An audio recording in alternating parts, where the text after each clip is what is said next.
Oke, assalamualaikum warahmatullahi wabarakatuh. Jumpa lagi bersama saya di channel. Jadi kali ini di depan kita ya, ini ya, ada motor Vario. Ini tidak bisa di starter. Jadi permasalahannya itu apa? Ya, apakah sekringnya, apakah brostelnya, apakah akinya, apakah kiproknya? Kita nggak tahu kan? Nah, oke, mari kita bahas ya, apa penyebab dari motor Vario ini tidak bisa di starter. Oke, ini dia motornya. Langsung aja kita kontak on, tekan rem, di starter. Nggak bisa teman-teman ya, nggak bunyi ya kan. Nah, di sini indikatornya nggak nyala. Nah, indikatornya nggak nyala. Indikator nggak nyala, ada dua kemungkinan: akinya bosok atau sekringnya yang putus. Oke, langsung aja coba kita starter atau kita selah kickstarter ya.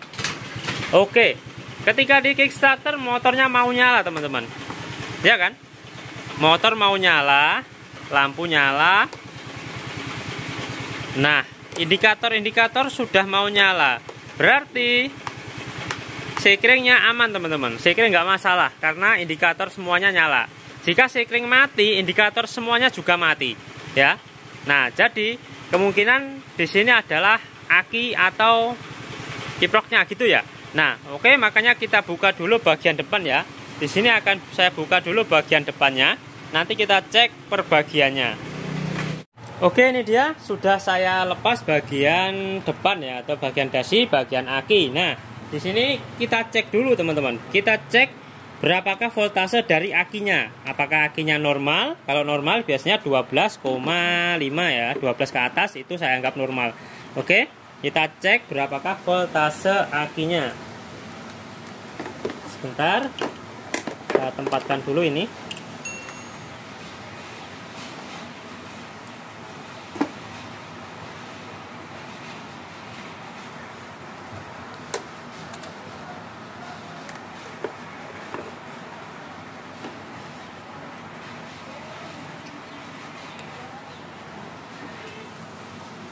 Nah, ini dia teman-teman.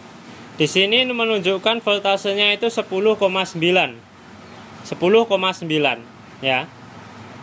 Seharusnya kalau 10,9 itu masih bisa di starter ya. Minimal ada suara jek gitu. Itu biasanya masih bisa. Coba kita kontak on ya.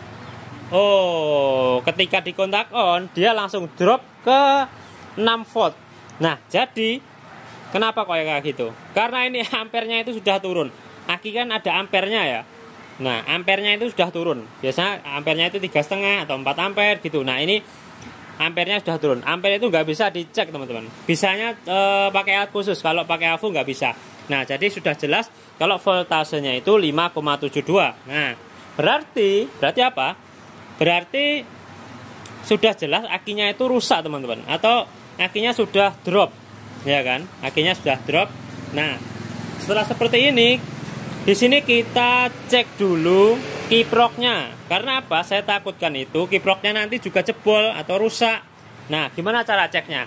Oke, untuk cara ceknya kita selah atau kita kickstarter ya.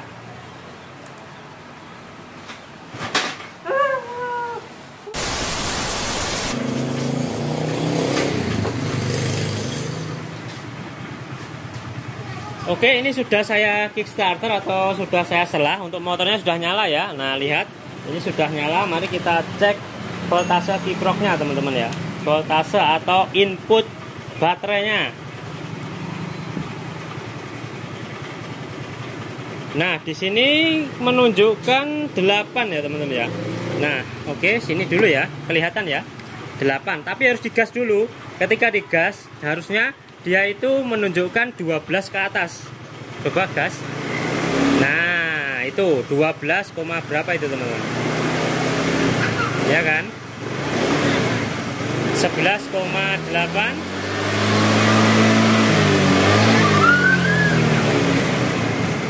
11,9, ketika RPM rendah juga turun. Oke, kita cek dulu ya.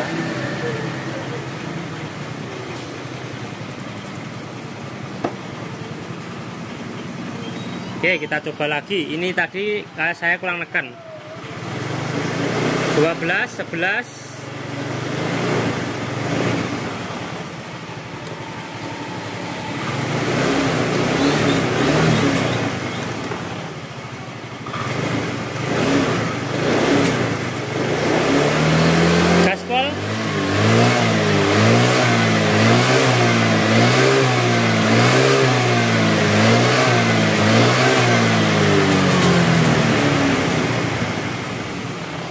Jadi di sini kiproknya itu atau inputnya itu segini ya, 10, berapa tadi? Mentoknya itu 12, berapa. Nah, harusnya kiproknya itu atau pengisiannya itu minimal itu kalau di gas minimal 13.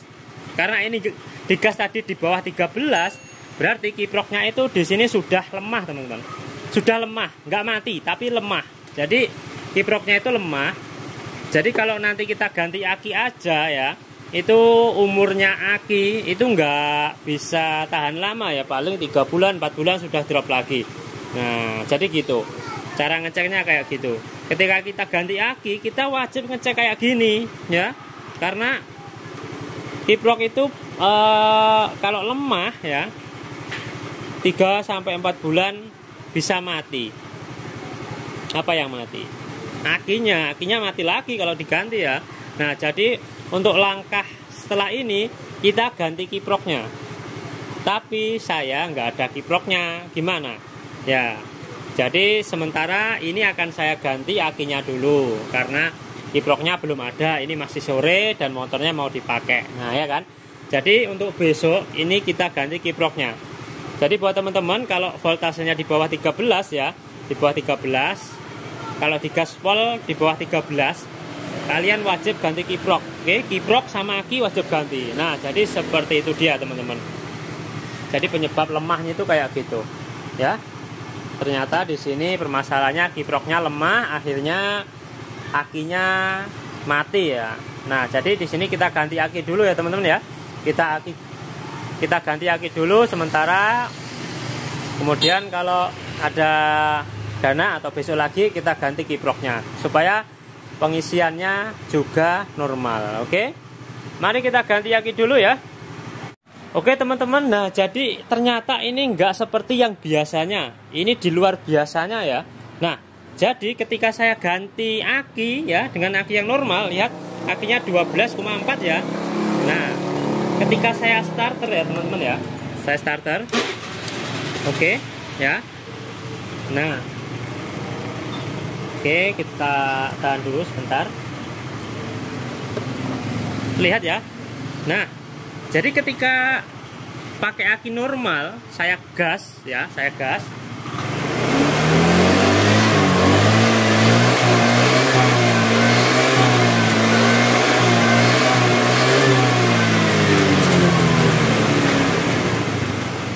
Ternyata pengisiannya itu ya, pengisiannya itu mau naik ke 13,5. Berarti ini kiproknya normal, teman-teman. Ya, ini di luar biasanya. Kalau biasanya saya cek kayak gitu, biasanya ya kalau nggak mau naik ya nggak mau naik, tapi ini mau naik ternyata. Jadi buat teman-teman kalau mau ganti aki ya silahkan cek dulu kiproknya kayak gitu. Nah, pasang dulu akinya, kemudian tes lagi ketika sudah pakai aki yang baru ya, digas ya, mau naik apa enggak. Nah, ternyata ini mau naik ke 13 ke atas, berarti pengisiannya ini normal, spool normal, kiprok normal ya, dan ternyata yang rusak cuman akinya saja. Padahal saya kira loh ya, saya kira itu kiproknya juga kena. Karena apa? Karena nggak mau naik ke 13, cuman berapa tadi? 11, ya atau 12, dikit gitu. Nah, biasanya kiprok lemah, tapi ternyata setelah diganti dengan aki yang baru ternyata dia mau naik ke 13. Ya kan? Nah, berarti kiproknya normal. Oke. Buat teman-teman jangan salah lagi ya. Jangan salah vonis ya, daripada keluar 2 kali ya. Oke. Jadi seperti dia, ternyata penyakitnya cuman aki aja yang bermasalah. Kiprok ternyata aman. Oke. Buat teman-teman jangan terkecoh. Jangan lupa like-nya, kemudian subscribe-nya ya. Terima kasih. Wassalamualaikum warahmatullahi wabarakatuh.